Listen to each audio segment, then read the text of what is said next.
सबसे पहले तो मैं अलवर का सांसद होने के नाते और चांदोली गांव का रहने वाला के नाते भी, चांदोली और अपने विजय मंदिर और चांदोली तो एक ही है, के नाते माननीय मंत्री महोदय को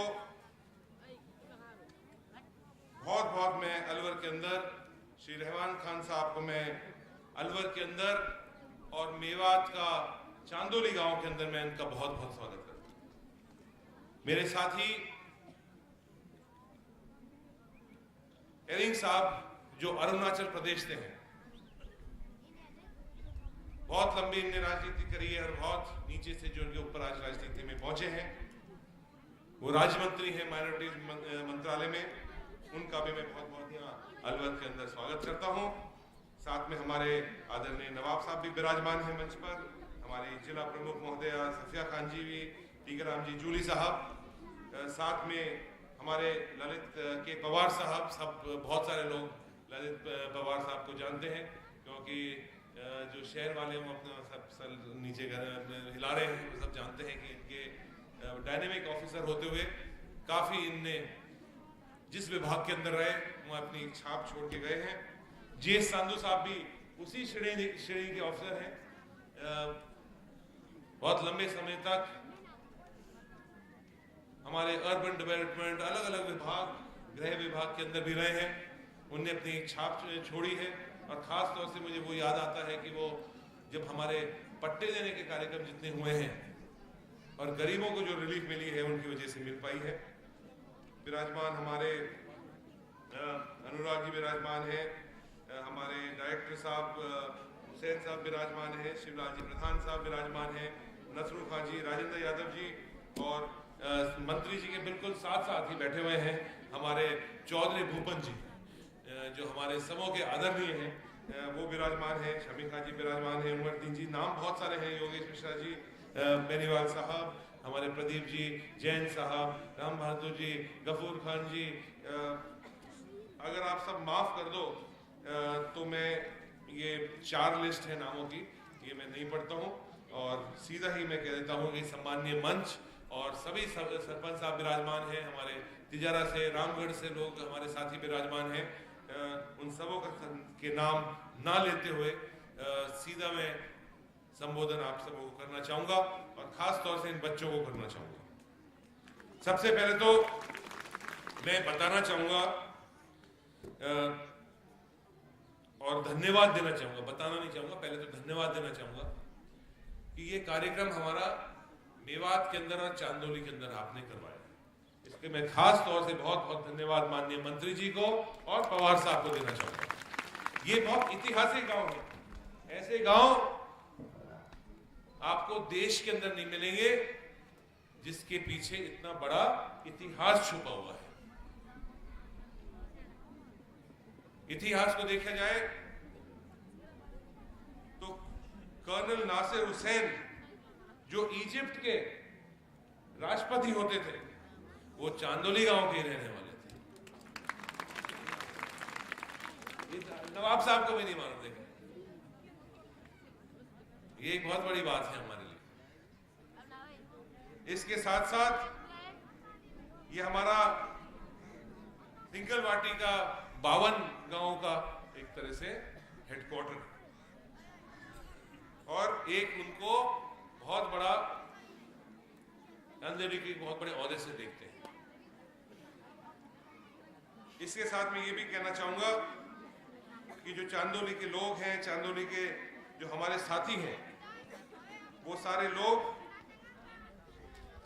बहुत मजबूत लोग हैं और ये भी मैं धन्यवाद देना चाहूंगा कि आपने मेवात का गांव चुना। कार्यक्रम तो ये आप टोंक में भी कर सकते थे, कार्यक्रम तो ये आप उत्तर प्रदेश के अंदर मेरठ में कर सकते थे, फरीदाबाद में कर सकते थे, मुजफ्फरनगर में कर सकते थे, दिल्ली के नजदीक या दिल्ली में भी कर सकते थे। लेकिन ये कार्यक्रम की जो शुरुआत है ये मेवात से हो रही है और क्यों नहीं हो, ये वही मेवात है जिसने इस देश के लिए आजादी की लड़ाई लड़ी। हसन खां मेवाती जी का ना मुझे आज याद आ रहा है, उनकी कुर्बानी याद आ रही है। जो हमारे मेवात के जो साथी विराजमान है और मेवात का जो गांव के अंदर आज हम आए हैं, इनका एक बहुत पुराना इतिहास है। ये लोग बहादुर लोग हैं, they very very brave people sir. इनने हरदम अपनी गर्दन कटवा दी है, लेकिन सर कभी नीचे नहीं झुका। ऐसी जगह पर कार्यक्रम करना उस मेवात के लिए और उस हसन खां मेवाती के लिए भी आज एक सम्मान की बात है। मैं बहुत बहुत धन्यवाद आपको देना चाहूंगा। बस ये कहना चाहूंगा, आपसे निवेदन ये करना चाहूंगा कि मेवात की इतिहास की तो मैंने बहुत बड़ी बात और इनकी बहादुरी की बहुत सारी बातें आपके सामने रख दी, लेकिन उसके साथ साथ ये भी बहुत जरूरी है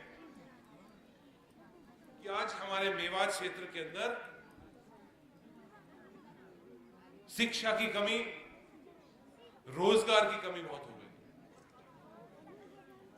और आपने जो ये कार्यक्रम बनाया है मंत्री जी, ये एक बहुत अनोखा कार्यक्रम है।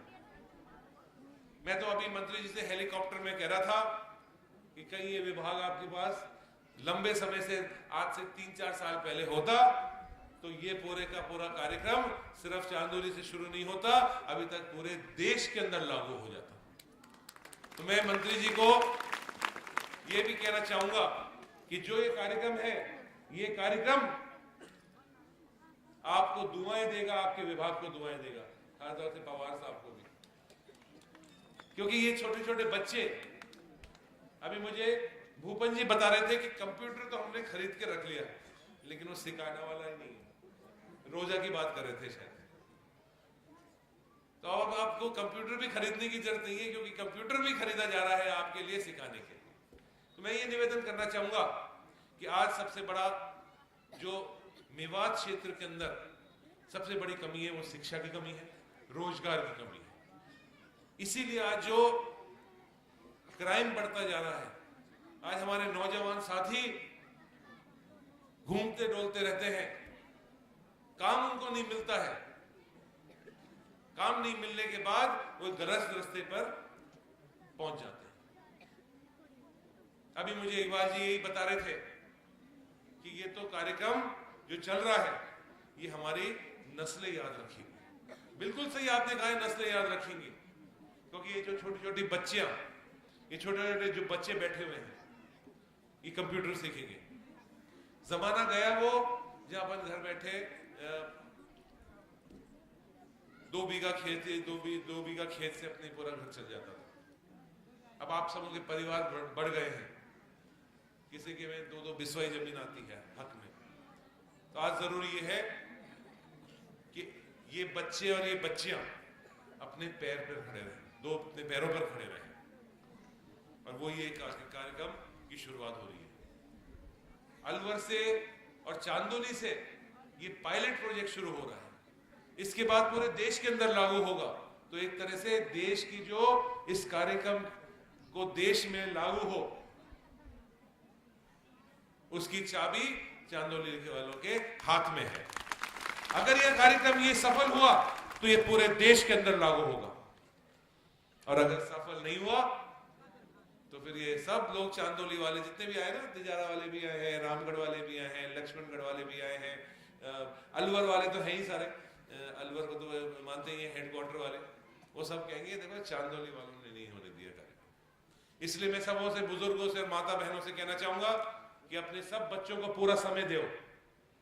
अगर वो 2 घंटे कंप्यूटर सीखने के लिए जाना है तो उससे कहो नहीं, 2 की जगह 3 घंटे सीखो, और सारे काम बाद में कर लेना। तो माँ बाप, आपके जितने लोग हैं, बुजुर्ग लोग, इस ट्रेनिंग के कार्यक्रम में बाधा नहीं बनना है। आप याद है आपको, एक दिन मैं यहाँ के मंच पर आया और नवाब साहब बहुत नाराज हो गए थे, पता नहीं वो दिन आपको याद है नहीं है, मुझे तो याद है। याद है ना, सबों को याद है। क्यों हो गए थे नाराज? क्योंकि स्कूल का अपग्रेड करके हम आए और पूछा तो कितनी बच्ची? 3 बच्ची पढ़ रही है। तो मैंने सर पकड़ा, मैंने गलती कर दी। दूसरी जगह का स्कूल काट के इनको मालूम है कौन सी स्कूल भी कटी थी? रोड के पार वाली। और वो करके और आपकी स्कूल कराई और बच्ची देखने को 3 मिले। लेकिन आज मैं उस बात के लिए, उस दिन मैं भी नाराज हो गया था। मैंने कहा मेरा बस चले तो स्कूल को वापस 10वीं से 12वीं से 8वीं करवा दूंगा। लेकिन आज मुझे उस बात की खुशी है कि जो मैंने, आपने मुझे वादा करा था कि स्कूल के अंदर बच्चियां पढ़ेंगी, और आज उन बच्चियों को देख के और उस कंप्यूटर के ऊपर बैठ के मुझे बहुत खुशी हो रही है और गर्व हो रहा है। जो वादा था वो आज मैं अपनी आंखों से देख रहा हूं पूरा हुआ है। मंत्री जी, 2 स्कीम ऐसी हैं जो राजस्थान सरकार ने, माननीय अशोक गहलोत जी ने ऐसी स्कीम चलाई है जिसके बारे में मैं 2 सेकंड में आपको जानकारी देना चाहूंगा। इसलिए जानकारी देना चाहूंगा कि शायद वो आपका मंत्रालय वो स्कीमों को पूरे देश के अंदर लागू कर सके। पहली नंबर स्कीम है मेवात आवासीय विद्यालय। ये जितने भी लोग बैठे हुए हैं इनके क्षेत्र के अंदर कहीं 1, कहीं 2, कहीं 3 आवासीय विद्यालय चल रहे हैं।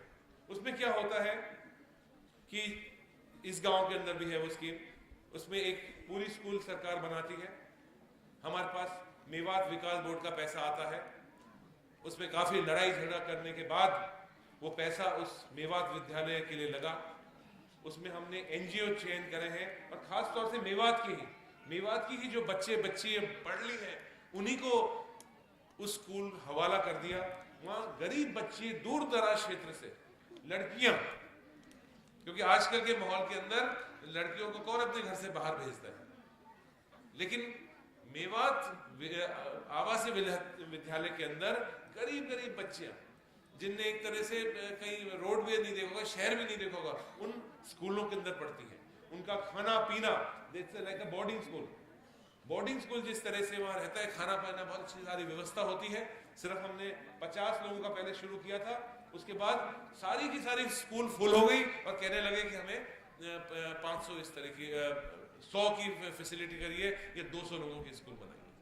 तो ये एक बहुत अच्छी स्कीम चली जिसमें छोटी बच्चे, मैं काफ़ी स्कूलों में जाता रहता हूँ। जब मैं शुरू में गया जब, तो ये बच्चियों ने मेरे से बात भी नहीं करी, और बात भी करी तो मुझे समझ में भी नहीं क्या बोल रही थी। अगली बार जब मैं आया तो हिंदी बोलने लगी, एक लिखने पढ़ने लगी। उसके 1-2 साल बाद मैं गया उस स्कूलों के अंदर, रामगढ़ की स्कूल थी, तो वो अंग्रेजी बोल रही थी वो बच्चियाँ। तो मुझे इतनी खुशी हुई कि वो जो बच्चियाँ बिल्कुल नहीं बोल सकती थी, डर लगता था, उनके अंदर इतना करेज हो गया, इतनी ज्यादा वो मजबूत हो गई कि वो अंग्रेजी बोलने लगी। और साथ ही एक परेशानी और बहुत, मैंने जिले के अंदर, क्योंकि मेरा जिला ज्यादातर मेवात क्षेत्र के से आता है, कि मेवात क्षेत्रों के लिए जो बच्चे स्कूल पढ़ लेते हैं और खासतौर से बच्ची स्कूल कर लेती हैं, उसके बाद कॉलेज है, ITI है, जो बड़ी जो इंस्टीट्यूशन है, उसके लिए कई बच्चियां नहीं जाती मेवात की। तो ये एक बहुत बड़ी हमारे लिए कमी है। इसीलिए हमने क्या फैसला किया कि अलवर के अंदर सबसे पहले इन बच्चों की हॉस्टल की व्यवस्था करी। ये एक बहुत बड़ा कार्यक्रम जिसमें 5 करोड़ रुपए की लागत से बच्चियों के लिए हॉस्टल बनाया। आप अभी कभी जाओगे, अलवर तो जाते ही रहते हो आप, तो आप जरूर देख के आना उसको, कितनी आलीशान और कितनी सुंदर बिल्डिंग बन रही है। इसमें मैं हमारे जिला प्रमुख महोदय जी का बहुत बहुत धन्यवाद देता हूँ, नवाब साहब का बहुत बहुत धन्यवाद देता हूँ, जो इसको जयपुर से मंत्रालय से इसको पास करवा के लाए। हमारे UIT के चेयरमैन, अब तो पूर्व चेयरमैन हो गए, प्रदीप जी को मैं बहुत बहुत धन्यवाद देता हूँ कि उनने करोड़ों रुपए की जमीन, 5 और 10 करोड़ रुपए की जमीन फ्री में दे दी। तो मैं ये निवेदन करना चाहता हूं कि ये बच्चियां अब कॉलेज के अंदर, RR कॉलेज में, वहां सब पढ़ पाएंगी, क्योंकि आजकल का माहौल किराए पर रहने का और बच्चियों को अकेले छोड़ने का नहीं है आज के जमाने का। उसके बाद हमने सोचा कि बच्चों का क्या होगा। मे बोर्डिंग अपनी बनी हुई है, लेकिन वहां मे बोर्डिंग के अंदर पढ़ने का जो एक माहौल होना चाहिए वो नहीं है। वहां शौचालय की व्यवस्था नहीं है, वहां रहने की व्यवस्था नहीं है। तो इसीलिए जिस तरह से इनके लिए एक हमने बोर्डिंग बनाई, ऐसे लड़कों के लिए भी हमने उसके लिए जमीन और सारी व्यवस्था और बजट के अंदर 5 करोड़ रुपए का प्रावधान कर दिया है। तो मैं ये निवेदन करना चाहूंगा, बाकी आप और हम तो बात करते ही रहते हैं। मैं तो मंत्री जी को बता रहा था कि जब MLA होता था, जब ये मेरी खुद की कॉन्स्टिट्यूंसी के अंदर आता था, एक एक गली एक एक घर पैदल पैदल, एक बार नहीं 10-10 बार होके आया हूँ। लेकिन एक व्यक्ति में जब आ रहा था, उन्होंने कहा आप तो पहले जब MLA होते थे जब भी अच्छे थे, बात भी जाती थी, फूलबाग भी मिल लेते थे। आजकल तो वो जैसे हमारे भी साथी कह रहे थे ना कि वो दिल्ली जाते हैं तो पूछते हो खाने पानी तो नहीं, आपने अपॉइंटमेंट नहीं लिया। सही बात है, आजकल मेरे साथ भी वही हो रहा है। मुझे मेरे परिवार, मेरे बच्चे मेरे से फ़ोन करके, मेरे सेक्रेटरी को फ़ोन करके कहते हैं कि वो उनसे अपॉइंटमेंट दिला दो। ये हाल हो गया मेरा, क्या करूं। लेकिन ये जितना भी समय जो आप सबों के लिए कम हो रहा है, वो या जितना भी मैं कम समय दे रहा हूँ, जितना भी मैं आप सबों से इतनी देर जैसे बात करता था वैसे नहीं कर पा रहा हूँ, लेकिन उसका फायदा आपकी पास ही हो रहा है। इसीलिए अलवर के अंदर इतने बड़े बड़ी योजनाएं आ रही हैं, इतने बड़े हाईवेज बन गए हैं, इतनी बड़ी हम ट्रेन आपके लिए लेके आ रहे हैं। मंत्री जी जानते हैं कि भारत सरकार के अंदर इतनी बड़ी बड़ी योजना लाने के लिए बहुत मेहनत करनी पड़ती है। अस्पताल, मल्टी स्पेशलिटी अस्पताल, मेडिकल कॉलेज 1000 करोड़ रुपए के आपके बन के और तैयार होने वाली है, कुछ ही महीनों के अंदर तैयार होनी। देसूला जाओगे तो आप उसको आपको दिखेगी। बड़ी बड़ी हमने पैरामिलिट्री फोर्सेस के बारे में वो लगवाई, हमने उनका केंद्र लगवाए। उल्टा जो लोग जो खिलाफ के लोग हैं, जो काम रुकवाना चाहते हैं या गलत बात करना चाहते हैं, वो ये कहते हैं ओह इनने तो ये पुलिस लगवा दी, उसका हमारे क्या फायदा होने वाला है। उसका फायदा ये होने वाला है कि ये जो बच्चे जब ये कंप्यूटर सीख के जाएंगे, जब उनको तुरंत उन जगह पर नौकरी मिलेगी। 5000 नौकरियां हर साल इस क्षेत्र के लोगों को, लोकल लोगों को वहां से मिलेगी। इसीलिए उसको रामगढ़ के अंदर, तिजारा के अंदर, आपके राजगढ़ के अंदर, रैणी के अंदर हमने इसलिए वो सारे केंद्र लगवाए हैं।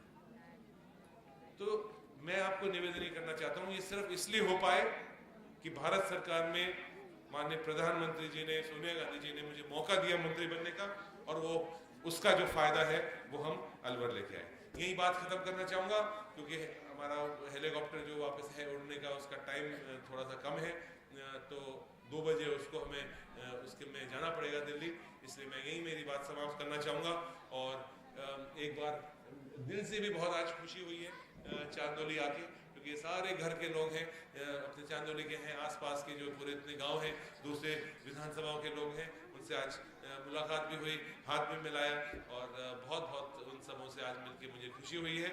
बहुत बहुत आपका धन्यवाद। जय हिंद, जय भारत, सवाल